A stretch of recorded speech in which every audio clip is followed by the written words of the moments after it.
भवभयहरं देवं नारायणं नमाम्यहम्। ॐ विष्णवे नमः। पापदोषविनाशिने धर्मसंरक्षणार्थाय भक्तानां हितकारिणे एकादशी महापुण्या सर्वपापप्रणाशिनी उपवासप्रिया देवी नमो भक्तिप्रदायिनी। गोविन्दं केशवं विष्णु मधुसूदनं च्युतं भक्त्या श्रुत्वा जनो नित्यं सर्वदुःखैः विमुच्यते।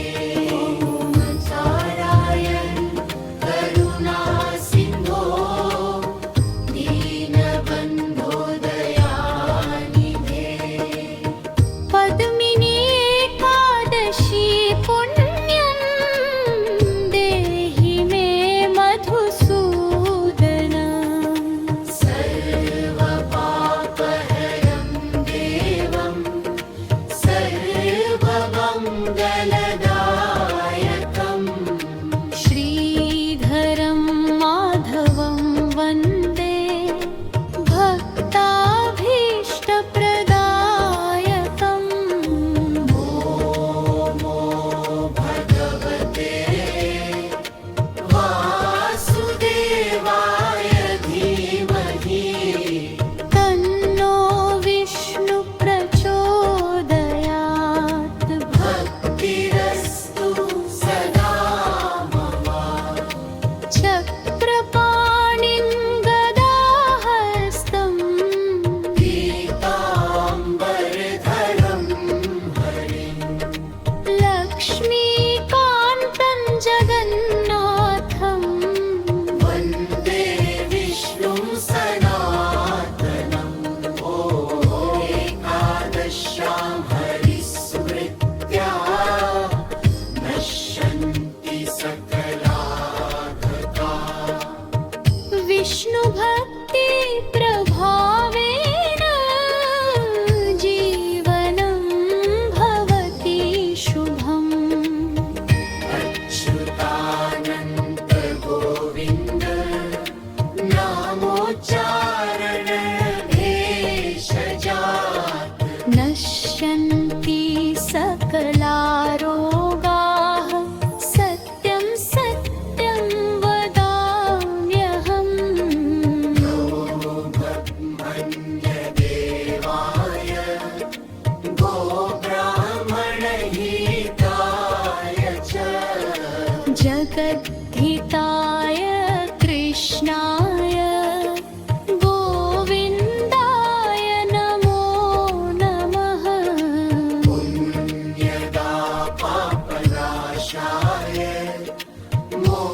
भवभयहरं देवं नारायणं नमाम्यहम्। ॐ विष्णवे नमः। पापदोषविनाशिने धर्मसंरक्षणार्थाय भक्तानां हितकारिणे एकादशी महापुण्या सर्वपापप्रणाशिनी उपवासप्रिया देवी नमो भक्तिप्रदायिने गोविन्दं केशवं विष्णु मधुसूदनं च्युतम् भक्त्या श्रुत्वा जनो नित्यम् सर्वदुःखैः विमुच्यते। ॐ नारायण करुणासिन्धो दीनबन्धो दयानिधे। पद्मिनी एकादशी पुण्यं देहि मे मधुसूदन। सर्वपापहरं देवं सर्वमङ्गलदायकम् श्रीधरं माधवं वन्दे भक्ताभीष्टप्रदायकम्। नमो भगवते वासुदेवाय धीमहि तन्नो विष्णु प्रचोदयात्। भक्तिरस्तु सदा मम। चक्रपाणिं गदाहस्तं पीताम्बरधरं हरिं लक्ष्मीकान्तं जगन्नाथं वन्दे विष्णुं सनातनम्। ॐ एकादश्यां हरिस्मृत्या नश्यन्ति सकलाघाताः। विष्णुभक्ति प्रभावेन जीवनं भवति शुभम्। अच्युतानन्त गोविन्द नामोच्चारण भेषजात् नश्यन्ति सकलारोगाः सत्यं सत्यं वदाम्यहम्। ब्रह्मण्यदेवाय गोब्राह्मणहिताय च जगद्धिताय कृष्णाय गोविन्दाय नमो नमः। पुण्यदा पापनाशाय मोक्षदा हरिवल्लभा पद्मिनी एकादशी देवी पालय मां कृपानिधे। श्रीकृष्णं शरणं मम। नारायण शरणं मम। वासुदेव शरणं मम। मधुसूदन पालय मां। हरिर्दाता हरिर्भोक्ता हरिर्जीवनकारणम्। हरिनाम प्रभावेण सर्वसिद्धिर्भवेत् ध्रुवम्।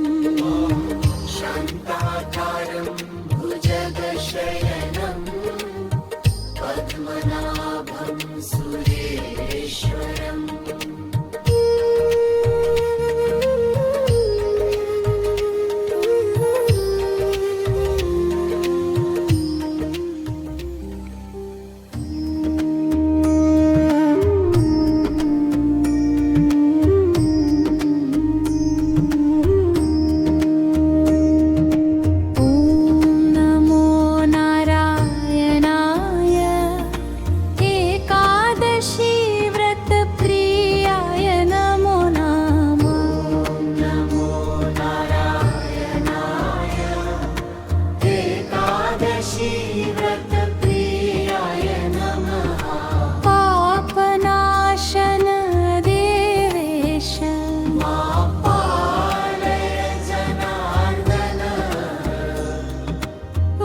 वासुदेवं जगन्नाथम्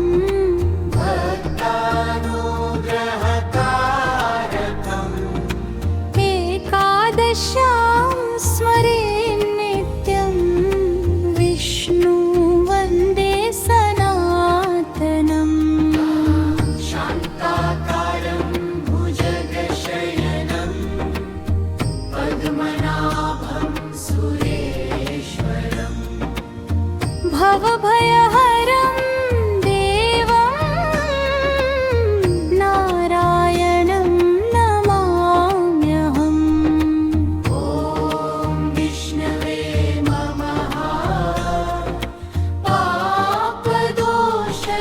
पापदोषविनाशिने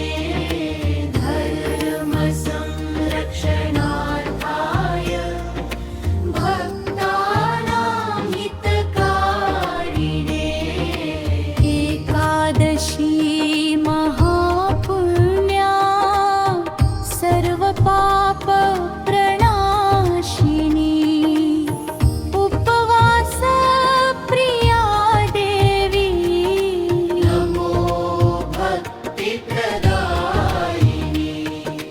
गोविन्दं केशवं विष्णु मधुसूदनं च्युतम् भक्त्या श्रुत्वा जनो नित्यम् सर्वदुःखैः विमुच्यते नारायण करुणासिन्धो दीनबन्धो दयानिधे पद्मिनी एकादशी पुण्यं देहि मे मधुसूदन सर्वपापहरं देवं सर्वमङ्गलदायकम् श्रीधरं माधवं वन्दे भक्ताभीष्टप्रदायकम् नमो भगवते वासुदेवाय धीमहि तन्नो विष्णु प्रचोदयात् भक्तिरस्तु सदा मम चक्रपाणिं गदाहस्तं पीताम्बरधरं हरिं लक्ष्मीकान्तं जगन्नाथं वन्दे विष्णुं सनातनम् ॐ एकादश्यां हरिस्मृत्या नश्यन्ति सकलाघाताः विष्णुभक्ति प्रभावेण जीवनं भवति शुभम् अच्युतानन्त गोविन्द नामोच्चारण भेषजात् नश्यन्ति सकलारोगाः सत्यं सत्यं वदाम्यहम् ब्रह्मण्यदेवाय गोब्राह्मणहिताय च जगद्धिताय कृष्णाय गोविन्दाय नमो नमः पुण्यदा पापनाशाय मोक्षदा हरिवल्लभा पद्मिनी एकादशी देवी पालय मां कृपानिधे श्रीकृष्ण शरणं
वासुदेवं जगन्नाथम् भक्तानुग्रहकारकम् एकादश्यां स्मरे नित्यं विष्णु वन्दे सनातनम् शान्ताकारं भुजगशयनं पद्मनाभं सुरेश्वरम् भवभयहरं देवं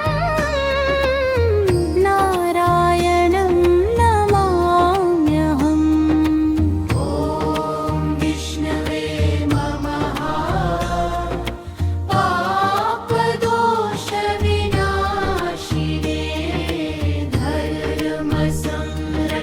धर्मसंरक्षणार्थाय भक्तानां हितकारिणे एकादशी महापुण्या सर्वपापप्रणाशिनी उपवासप्रिया देवी नमो भक्तिप्रदायिनि गोविन्दं केशवं विष्णु मधुसूदनं च्युतम् भक्त्या श्रुत्वा जनो नित्यम् सर्वदुःखैः विमुच्यते ॐ नारायण करुणासिन्धो दीनबन्धो दयानिधे पद्मिनी एकादशी पुण्यं देहि मे मधुसूदन सर्वपापहरं देवं सर्वमङ्गलदायकम् श्रीधरं माधवं वन्दे भक्ताभीष्टप्रदायकम् नमो भगवते वासुदेवाय धीमहि तन्नो विष्णु प्रचोदयात् भक्तिरस्तु सदा मम चक्रपाणिं गदाहस्तं पीताम्बरधरं हरिं लक्ष्मीकान्तं जगन्नाथं वन्दे विष्णुं सनातनम् ॐ एकादश्यां हरिस्मृत्या नश्यन्ति सकलाघाताः विष्णुभक्ति प्रभावेन जीवनं भवति शुभम् अच्युतानन्त गोविन्द नामोच्चारण भेषजात् नश्यन्ति सकलारोगाः सत्यं सत्यं वदाम्यहम् ब्रह्मण्यदेवाय गोब्राह्मणहिताय च जगद्धिताय कृष्णाय गोविन्दाय नमो नमः पुण्यदा पापनाशाय मोक्षदा हरिवल्लभा पद्मिनी एकादशी देवी पालय मां कृपानिधे श्रीकृष्णं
वासुदेवं जगन्नाथम् भक्तानुग्रहकारकम् एकादश्यां स्मरे नित्यं विष्णु वन्दे सनातनम् शान्ताकारं भुजगशयनं पद्मनाभं सुरेश्वरम् भवभयहरं देवं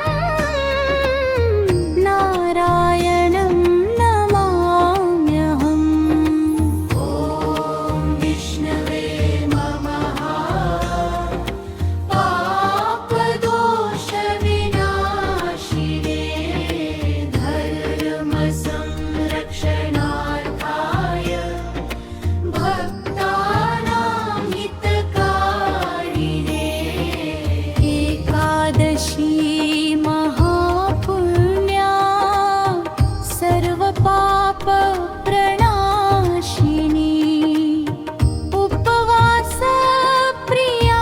देवी नमो भक्तिप्रदायिने गोविन्दं केशवं विष्णु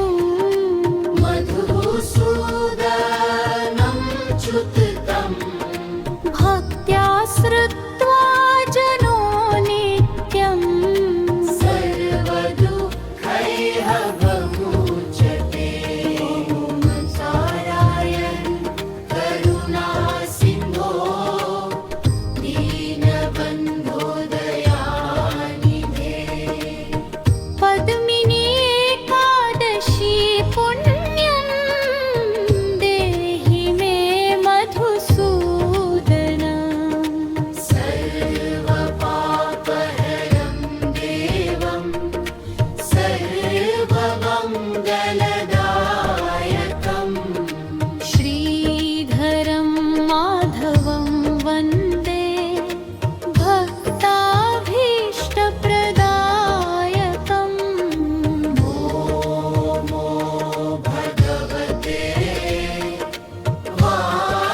वासुदेवाय धीमहि तन्नो विष्णु प्रचोदयात् भक्तिरस्तु सदा मम चक्रपाणिं गदाहस्तं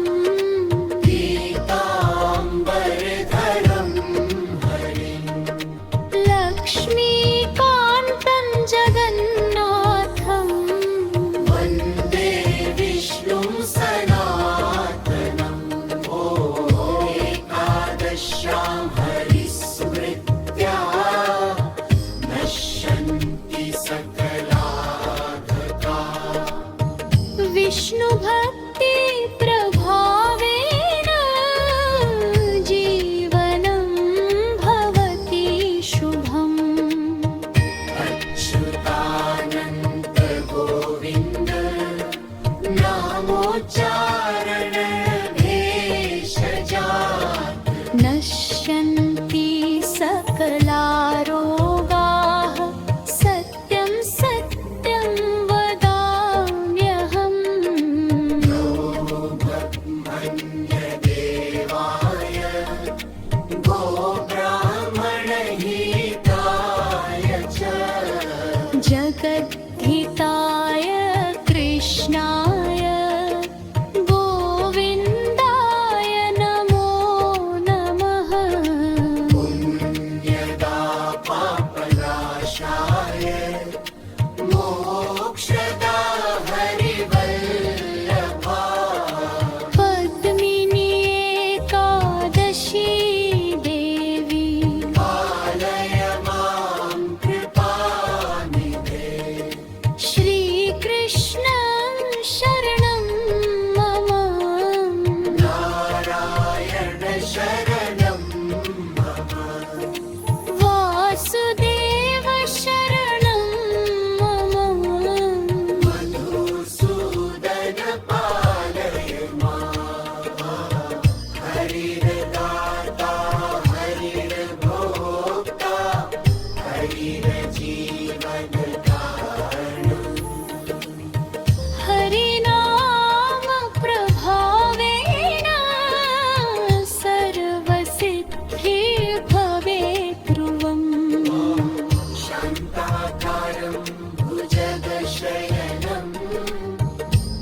पद्मनाभं सुरेशम्